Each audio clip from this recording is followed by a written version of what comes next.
more hours, taking time into your home life, then sorry. So as I was saying, as I was saying, you just can't stop working. That is, there's more work to do. You tend to extend your work life into your home life, and there's no balance anymore. So another thing is team communication feels fragmented. So this is a common challenge experienced in remote work, whereby communication among team members lack cohesion and also lack clarity. That is, it is not clear. There's no clear communication. So which can involve in so many ways, like tool overload. That is when there is too many communications being used.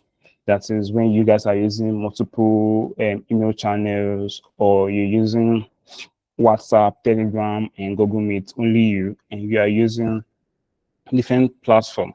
So whenever there's any tool overload, it can cause a breach in communication. Do you get that? Is which leads to communication being scattered across different platforms, making it difficult for people to track and also manage communication. So on basically mean maybe team members may not be able to be on the same page regarding project updates or maybe timelines or goals due to different communication methods and different schedules. So it can be a major challenge when it comes to remote working, whereby we have bridging and communication. That is, which is team communication feels fragmented. So, or if we have, or without face-to-face interaction, misinterpretation of messages or instructions can occur more frequently. So next thing we have is technology trips Europe. I think this is one basic problem that we all have here in Nigeria, whereby we have our lights issues, and there's also maybe you don't have enough data or network issues like the case earlier. So you need to be, for you to move past these challenges, you need to identify the challenges, then make sure you try to provide a solution that can help you carry out your work productively. So another thing we have is you are not visible. So one more thing about remote working is that if you don't see more often, you don't know how to engage more often. Let me explain on that. In most in most industries, like, and we have many industries that are engaged in remote working. You don't need to see every time. Yes, we know, but in some industries, there will need to be at least one meeting in a month, one physical meeting in a month, or two physical meetings in a month, depending on the kind of work they do. So another challenge that any remote working, any remote work can encounter is the ability not to see. In the case of where you are, when an employee is trying to learn something and is not able to learn it, there will be a need for training and development, whereby the employee should engage in the learning processes that can help him engage more on the task. So that's just a problem. So, and if you can't be able to create a training and development initiative for your employees, there will be a lack in that area. And most employees are proving that they learn better when they are being coached in the sense that when they are being taught, not when they engage in a personal learning, because they tend to just leave it one side due to mental stress or one thing or the other. So that's just one area of that. Then moving to the next one is you are feeling a fear of missing out. Yeah, it's the same thing I said earlier, whereby you feel that sense of belonging. So that's all on challenges of remote working. So moving on to the next one, rewards of remote working. So what are the rewards of remote working? We have increased productivity because you have all the time to do all the work you want to do. So like I said, you can push more hours into achieving more tasks. If you're given a task of, for instance, give me a task of, okay, you have to achieve these two things for today. then you achieve it. Then you still have more time to achieve more. You can push the boundary by achieving more of that things for a day. So instead of having 2 achievements in a day, you now have 5. So that's an area of increased productivity when it comes to remote working. You have more time to increase productivity, and yes, that's just it. So the next one is remote working can reduce attrition and lower stress and better work-life balance. Um, yes, people say whenever I go to work in the morning, come back in the evening, I don't find time for myself. I'm always tired, then to sleep and wake up next morning, go to work again. So they sometimes they just feel okay, I need to breathe. I need to have my mental skills checked because I am tired. I can't be working 9 to 5 every single day, only to get tired at home, sleep, next day, come again and go to work. So, but one thing that not working assures you is that you have all the time to yourself to decide what to do. So it depends on you to know how to manage your work-life balance, to be able to know when to do what and when to do what, and still keeping a sane mental health. Like I said, remote working lower stress and better work-life balance for you to balance your personal life and your own work life. So last thing on this list is what you can do in the office, you can do at home. Yes, remote working helps you to achieve the same thing you can do in the office, you can do at home. That is, there is no new thing to it, except if your work requires you talking to clients physically, then you can say, okay, fine, I need to go out to meet clients one way or the other. So, and another thing is it saves you transport, that's financially. That's it. You don't need to spend more money going out every single day in transport wahala, jumping bus or the traffic. So it saves you that time and saves you that pressure that what you can do at home, you can basically do what you can do in the office, you can basically do at home. So, and that's that. So I think that would be all that'll be all for now. So then enhancing our last set of today, enhancing productivity and motivating employees. Now this is strictly for we managers that still find it hard or are not improving our team productivities because of the nature of remote working. So I think this is a few points I have noted down for us to look into. So set clear expectations with your team. Okay, you should define your goals and your measurable outcomes by having clear expectations of what your team are to achieve within the time frame. Okay, 1 week or 2 weeks, are we supposed to have this? By 2 to 3 weeks, are we supposed to have this? So you have clear goals, clear defined goals. Then put performance over pressure. So, sorry, put performance over presence. So most employers are productive when they are not in the office. It is not a must for you to see their face before you know that they are being productive. You should focus more on how well an employee is performing and how you can increase the performance of that employee than focusing more on whether the employee comes on office or did not.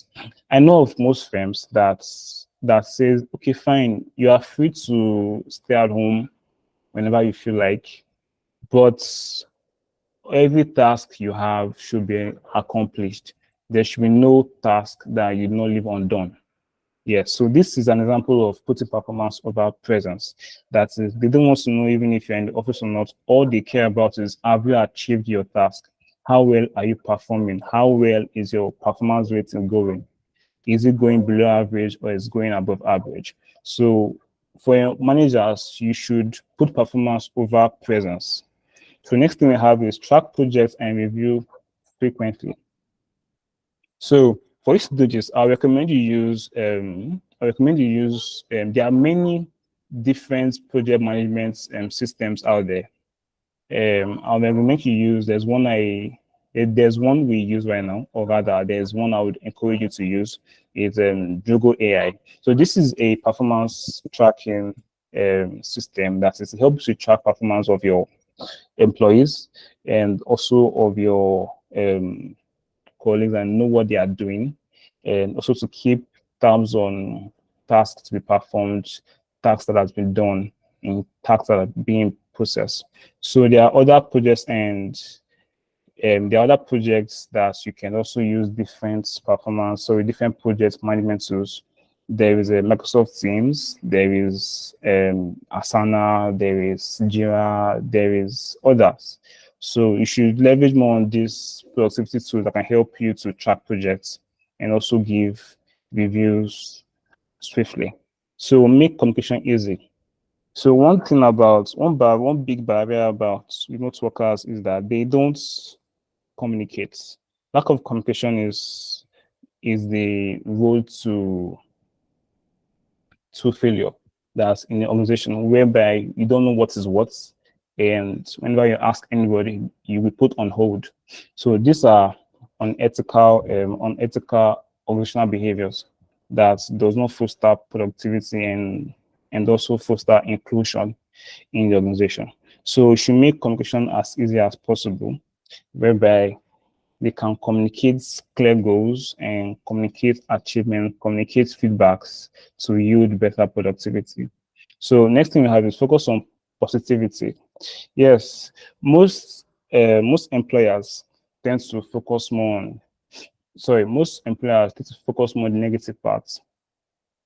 That is, they don't want to know after the feedback, they just tell you you're not being productive, you're not living up to standards, this and that, and you're not delivering as you should, this and that. No, what you should focus as a manager is how to train and how to make your employee better for your productivity.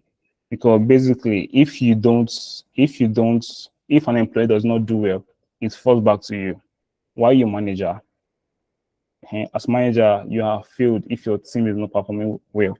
So it should be your job to focus on the good side and looking for training measures to make your employees better when it comes to performance. Then encourage freedom and ensure engagement. So this is another communication norm that most managers should inculcate, because when you give an employee freedom to say anything that is bothering him or her, or or tend to just give the employee freedom to ask questions, then you see that there is easy communication between the employee and the manager, whereby the employee feel the need to bring an issue to the my manager's notice by telling him, okay, this is what I'm facing, this is that. Then you know where to go in from. So then lead by example. So like I've said before, a manager is a leader.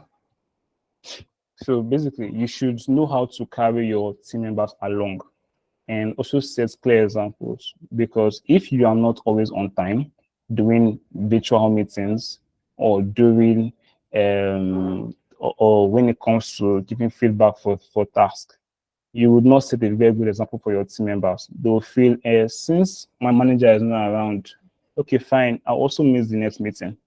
So that is yielding unproductivity in the workplace. So you as a manager should inculcate the right behaviors to lead by example by doing things that other can follow suit. You know, yeah, that's that on that. So lastly, we have help new remote workers feel connected and useful. So this is one thing. Okay, there used to be a saying that says the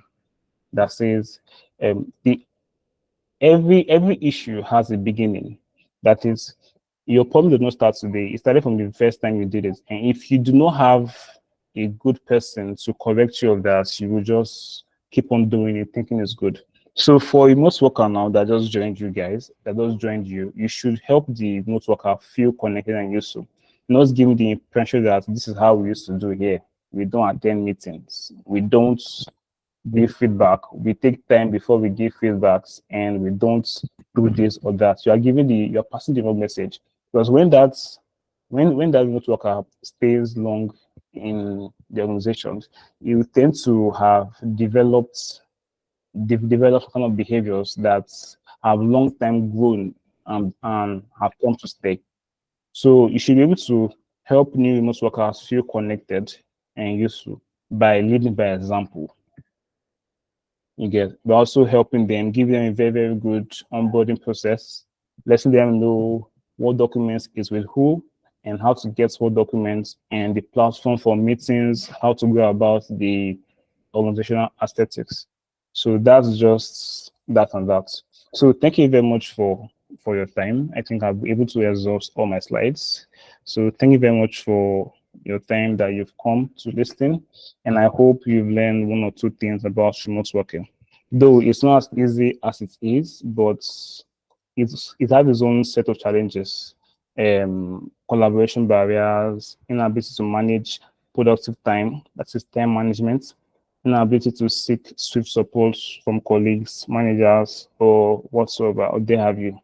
So it can be daunting most times, but with a good review and a good employee management, you'll be able to at least be guided into a better working performance when it comes to remote working. So thank you all for your time, and I'm open to questions and answers. So please, if you have any question, kindly ask. Thank you. Okay, sorry, before I go on that, I would love to share some few tips for our managers or our team leads. So there are 6 great ways of motivating remote team. One, you encourage the team by interacting and keep up learning, and you look after great staff in the same way as you would normally look. Then have a daily catch up, that is communicates via WhatsApp or short video call. Use project management tools to keep team focused, motivated, and informed. Provide extra training for working from home, and ensure company related training does not stagnate. So I want to go back to okay, look after great staff in the same way as you would normally. Most times we may have a kind of idea that, okay, since this guy have spent 6 years in the business, he needs no supervision or no training, he's good to go. And you see another new remote worker, then you feel okay, just put this guy through, tell him everything to tell him. And on you now, you're not keeping a very close marking on this new employee. So with the wrong guidance and with inadequate guidance, the new most worker can go astray. That is, cannot get it right. So you as a leader, as a manager, you should be able to look after great staff in the same way you look after anybody. So if you are giving close supervision to an employee that stays over 3 years in the firm, you should also give that same supervision to an employee that just joined, by not having to say, okay, you are this and you are this. No, you shouldn't do that. So you should encourage them to also be productive in the same way. So, okay, provide extra training for working from home and ensure company-related training does not stagnate. Yeah, so remote working can come with so many flaws in the sense that if I don't know what to do, if I don't know how to go about a task, how do I do it? So you need to provide training as a manager to those staffs that are in need of training by first identifying what training or what skills are you lacking. Is it how to operate our database center, or how to talk with a client, or how to go about coming up with offer letters or whatsoever? You need to be able to train these persons, whether they've stayed long in the firm or either just coming to the firm. You need to train them to be able to achieve that and make productivity easy and achievable. So lastly, we have hiring external help. Consultants or psychologists can be a positive for staff mental health and happiness. Yes, most firms do it. Most firms have, there are some kind of work that you work, and at the end of the day, you feel so mental, you feel so drained mentally, and most firms tend to have a psychologist that help them talk to employees to get their spirits up and running. And if they have any home or family issues bothering them from achieving their set goals at the office, they can schedule a time with the company psychologist. So they can help them tackle that problem that they have, that's not making them be able to put their head down to achieve tasks.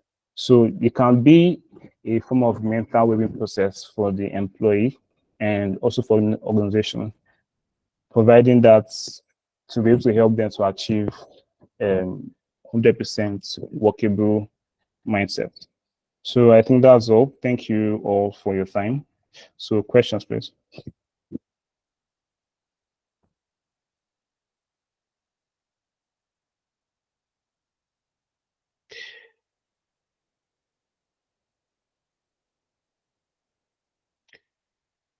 Hello, please, do you have any questions, please? I'm open for questions right now.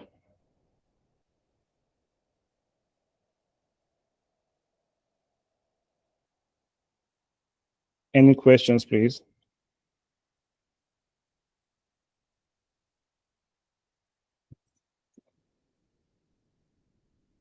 Please feel free to ask any questions you have regarding the remote working.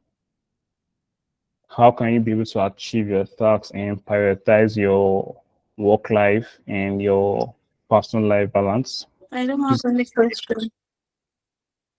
Okay. I don't have any. Okay. So thank you all for your time. Thank you for being there to listen. It's a good Okay, I listener. still have a question. Okay. Okay.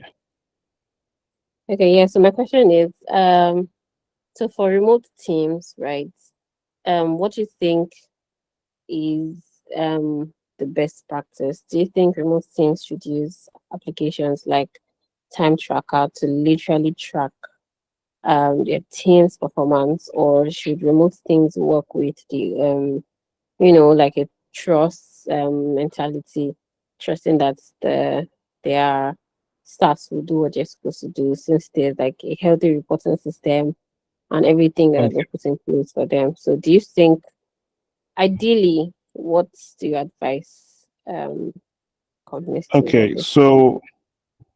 So it's an ideal process for the organizations to have clear goals, and clear goals have timelines in the sense that, okay, this week you guys should have been able to get about 5 clients in about 1 week. So you know where to put extra efforts, and you know where to put non-extra efforts. Because basically, if as companies we don't assign project timelines to projects, we can leave an employee right now and he will just wait and think it's not of urgency, or he will just think, okay, the task to perform, there's no deadline, let me just chill. Do you get it? And thereby leaving the organization there unattended to. So for every project or task given to an employee, there should always be a timeline attached to it. Even if you are working remotely or on-site, even if on site, we still have set goals for the month, and that month is our timeline. Is for every task, which help us to track how much an employee is putting into, how much effort is putting into in achieving a task. So we need to have a specified deadline to be able to track achievements for any industry or for each task given. So, and when it comes to managing the the task given, there are numerous project management tools that allows you to go through and see which has been done, and has it been done within the timeline given, and has it been done after the deadline has passed, or is it in process, or is there a problem achieving that task? So there are numerous project management tools out there. And like I said earlier, we have Drogo.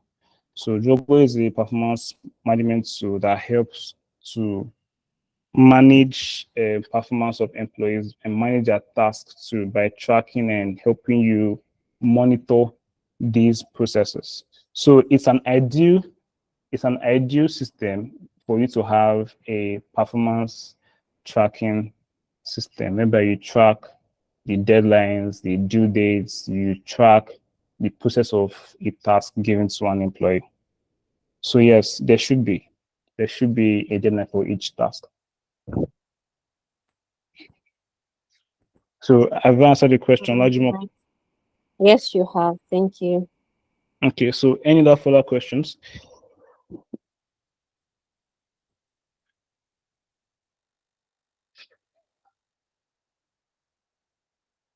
Okay, then I think since there is none, I think here my bus stop. Mr. Emmanuel, please.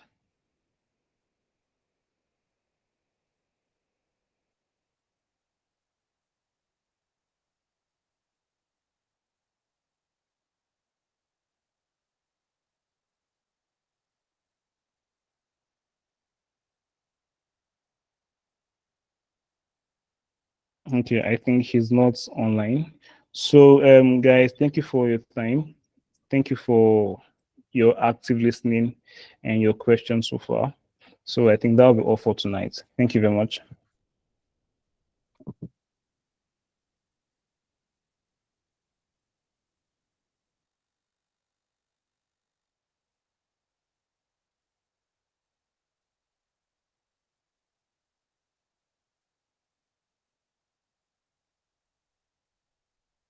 The question actually did just some things. So I was asking like working remotely, yeah, communication is important, like you did say. But what about if you don't get a feedback from the person who you reached out to?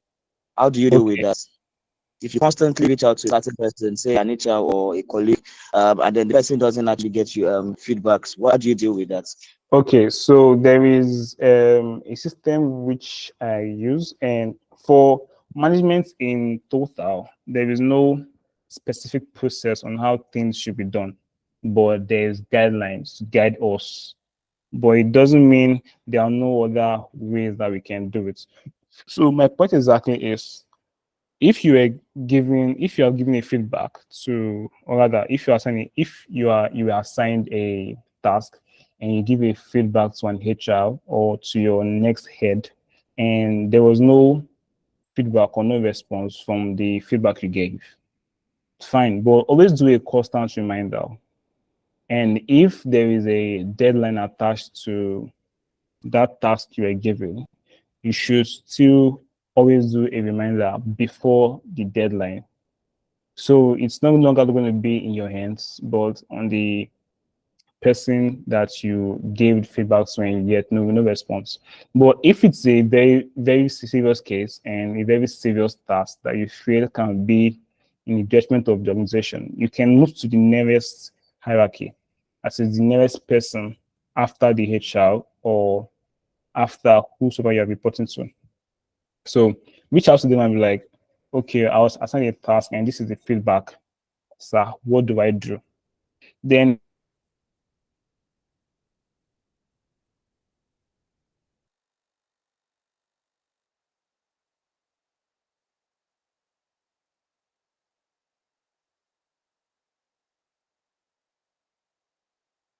you should have reached out to somebody else if the next person was not available.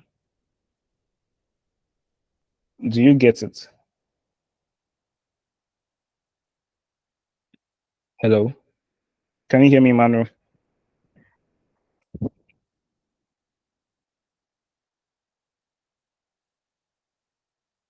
Manu, can you hear me?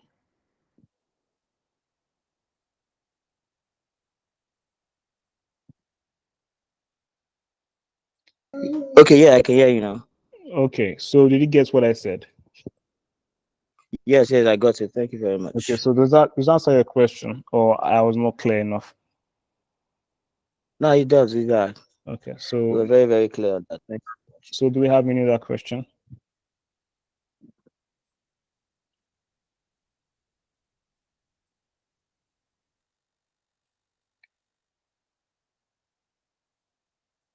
So if there is none, thank you everyone once again for your time. Good night.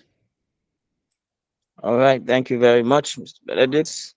And thank you everyone for actually joining and listening. I hope we did learn one or two. So, okay, until we come again next week, please do have a lovely day.